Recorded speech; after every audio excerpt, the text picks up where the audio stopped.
What's going on, guys? How you doing? I hope you're ready for an Amy Mann cameo, because I think that's what's coming up.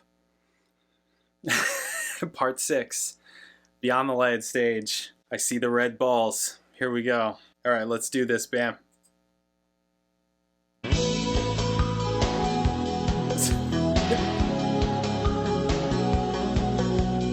So there we are.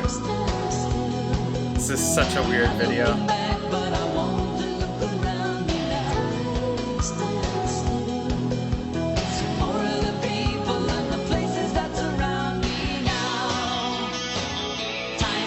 It's like seasick.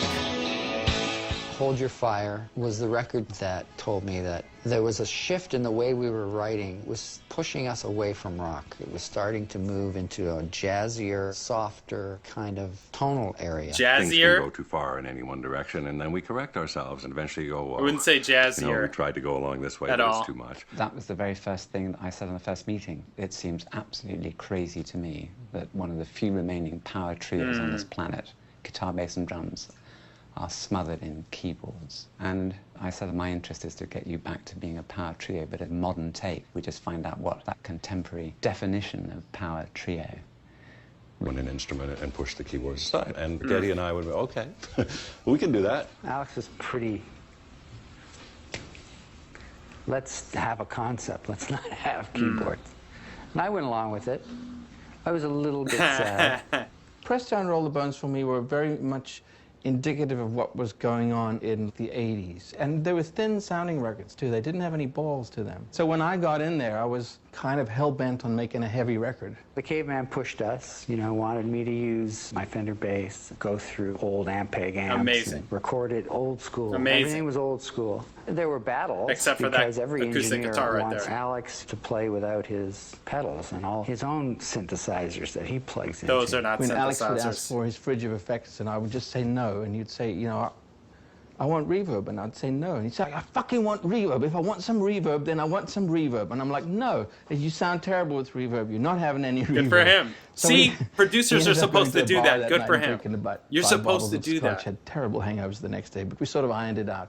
We had a lot of few Good. drinks You're together. supposed to do that. And I know what Kevin was going for. It's your He's fucking right. job. Counterparts Really. turned out to be the record that we envisioned when we first started working on it. The songs were thicker and more hair on them. That record Love was that. a big turning point in reconnecting with the kind of rock and roll. Yeah, they are. They're depths of flying rock. through this period.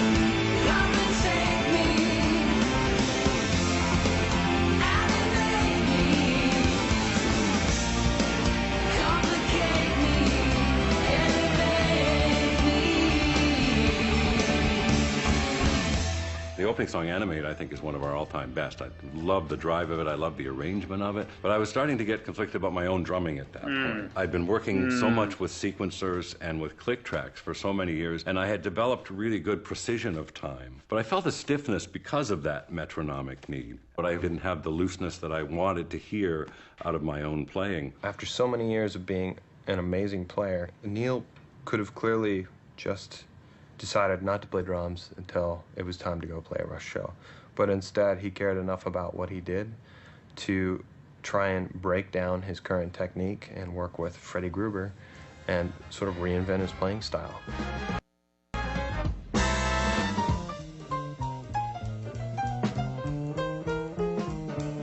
I was in New York doing Yeah. a Buddy Rich tribute recording. Over Even that just that. recording He doesn't sessions in swing. New York, He's not I a met swing Freddie drummer. and had dinner He's not. and got curious. so what not. would it be like to study with a guy like that? And I had the I time. mean, good for so I him. thought, yes, I'm going to try this. It's not to make it sound easy, because when I studied with Freddie, I asked myself, can I really do this? Will I have the discipline? It's a huge commitment. Can you tell me about when you met Neil and what your first impressions of him were? He was easy, you know, because he wasn't nuts.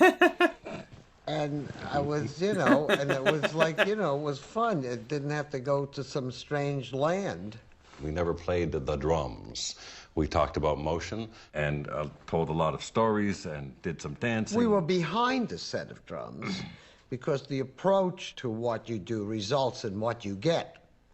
You understand? Freddie is all about the motion, and it was all about the motion of the hands and feet that contributed to a dance. And one of the first things he did was stand up and do a little soft shoe dance for me and saying, when you're doing that, is that dance happening on the floor? No, it's happening in the air. So these were revelations to me to start thinking about not just the hit, but the motions between. Time is linear. It's not.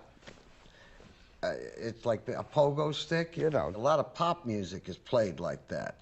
It's extremely vertical. It's like people slapping water when they swim. Yeah. It doesn't Inefficient motion.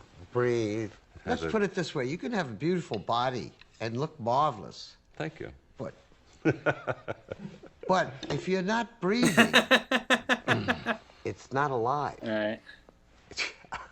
You know? So you got to at least put the breath in there, huh? I can play a simple beat now, completely different from how I would have played that simple beat 15 years ago. Not that. There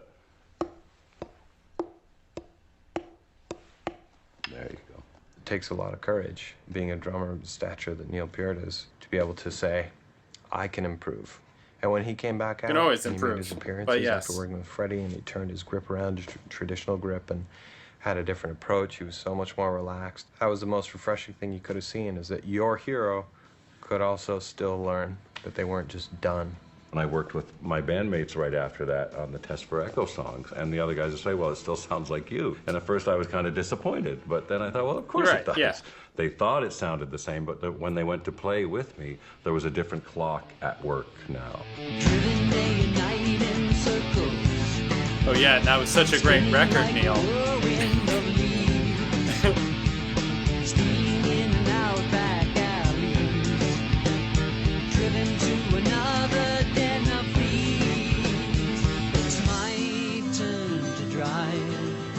But it's my turn to drive. Driven to the margin of error. Driven to the edge of control. Driven to the margin of terror. Driven to the edge of a deep dark hole.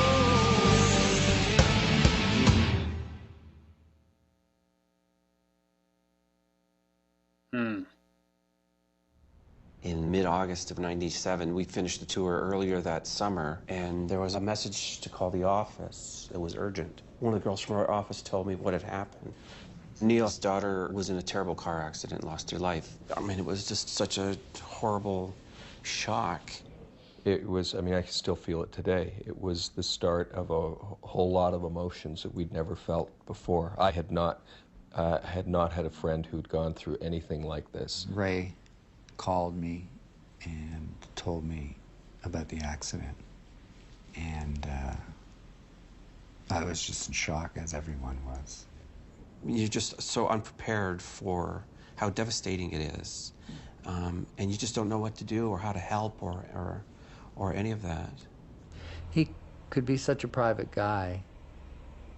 And when news like this hits, you don't want to do the wrong thing. You don't want to try to comfort them and find out that you're only just comforting yourself. Or whatever. Everything to do with the band ended at that moment. It just didn't seem important. It was not something you even thought about thinking about.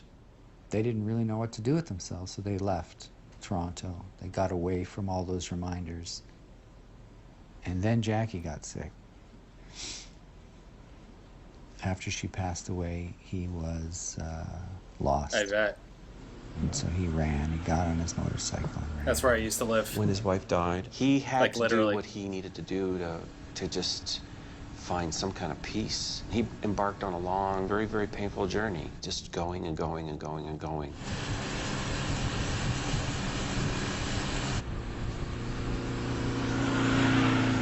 Yeah, everybody was so worried about me. And in fact, there was a network I know among my friends and loved ones. Oh, I heard from him today. I got a postcard, or he called. They would all reassure each other.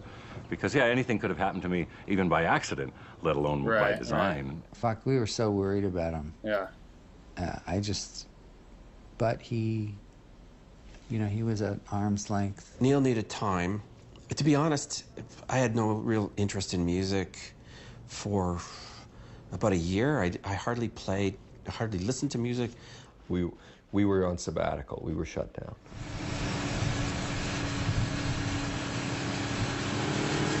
Basically, we're talking about a journey that stretched 55,000 miles, starting from Quebec and going up to the Arctic and around Alaska and all Mexico, across all of Mexico, from Baja across the whole Mexican mainland down to Belize. I go to the small towns and the back roads, generally stopping for the night in motels along the way. And I don't think in that whole 55,000 miles, I don't know if I was ever recognized once in a little town, in a gas station or a motel or a diner.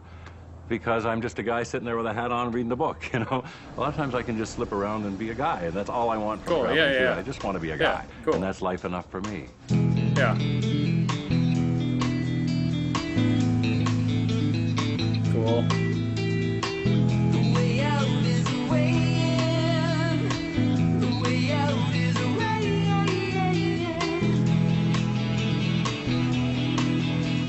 Travel has always been known as a soothing balm, you know, and even motion from the time we're little babies, you know, we want to be rocked, and if a baby's crying, you can take it for a drive in the car and it calms down. Right.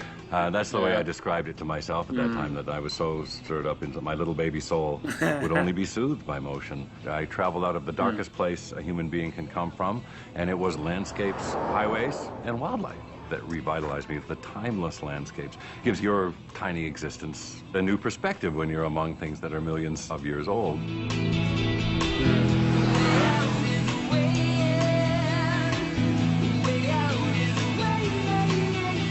remember getting postcards from him from wherever, and he was using different names. We have like about 6,000 nicknames for each other. Right. So I would get a postcard with that nickname on it, so I knew who it was from.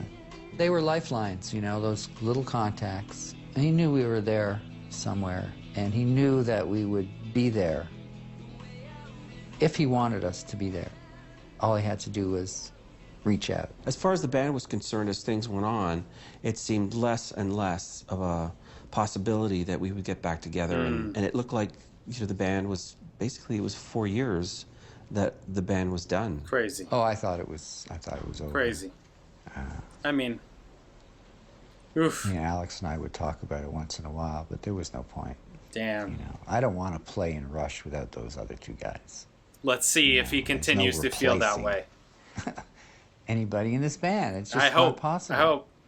It is the band, the three of us. Good. You know. Yeah, I hope he Even though still he's a feels new that guy, way. He's just as important. Those two guys were the most stable thing I had, my family and loved ones, and those that dared to stay around me through that time. And so hard to, you know, I would have walked. My concern was just that he would be okay. And I thought it was pointless to think about it beyond that. After, I don't know, a year and a half, whatever, 2 years, I sensed that he would do it again, that he would be okay. I don't think he worked that hard to be what most people consider is the best in the world at something and not go and do it again one day. I didn't know if it meant that it would take 5 years or 10 years, but I thought that one day he'd have to do that again.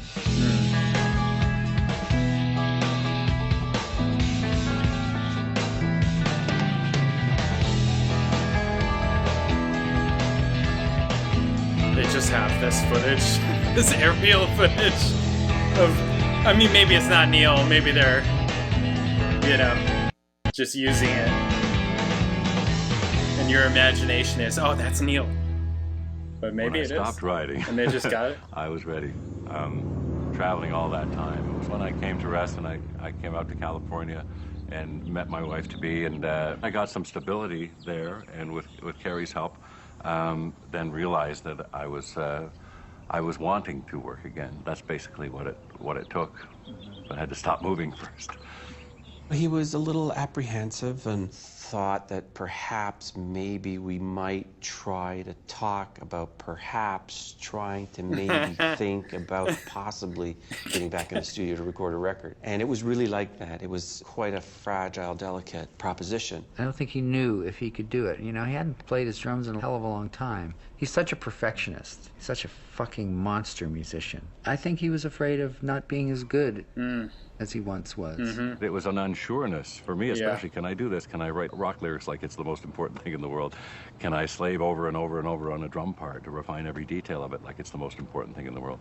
I don't know. We basically booked a studio 7 days a week for 14 or 15 months. Everything had so much weight to it, and for him to get back his chops was really a slow process. I could hear my state of mind in my drumming. Anger, obviously, but confusion. That the state I was in, and it's in the lyrics too, of course, so many of them had to deal with. You know, I could not sidestep all of that stuff. But there was something that was so pure and truthful about the energy on Vapor Trails. It really is a representation of that time, of the coming back of the band. All right. Wow. Wow. Cool footage. I liked how they did this section. Yeah, I think I like how they did this section. This is very great. Yeah. Good stuff. They really, and I nearly pretty much forget. I forgot that they started this section with Hold Your Fire. It's like, wow, totally. That was a literal blip, almost a mistake. All right. Yeah, the caveman. That's what I'm talking about. You have to, as a producer, you have to do that. You can't just be like, yes. You're not just an engineer. You're not just there to record the band and whatever the heck they want to do. And you're not that. You're the overseer of the concept, which is the album. That's what you are, along with the band. But you're more so the overseer than the band is. The band is still producing, just by design. They are performing, right? But you're really, that's the role. That's the role to me. You're that outside force, that outside overseer looking and being like, okay, yep, this is the concept, the one with the knowledge that is also a musician, like gets music, right? And understands what we're going for and what we're trying to do and is trying to get it there. So I think that's great. Yeah, you should be saying, no, we're doing this. Like, no, we need to do it this way, and we need to, we're not using reverb because it's 1990 now, it's not the 80s anymore.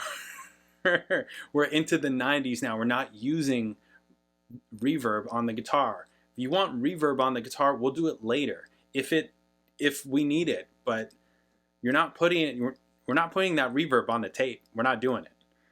So, anyways, that's their job. I think that's cool. Neil going back to study drums, I think that's great. First of all, I think that's excellent.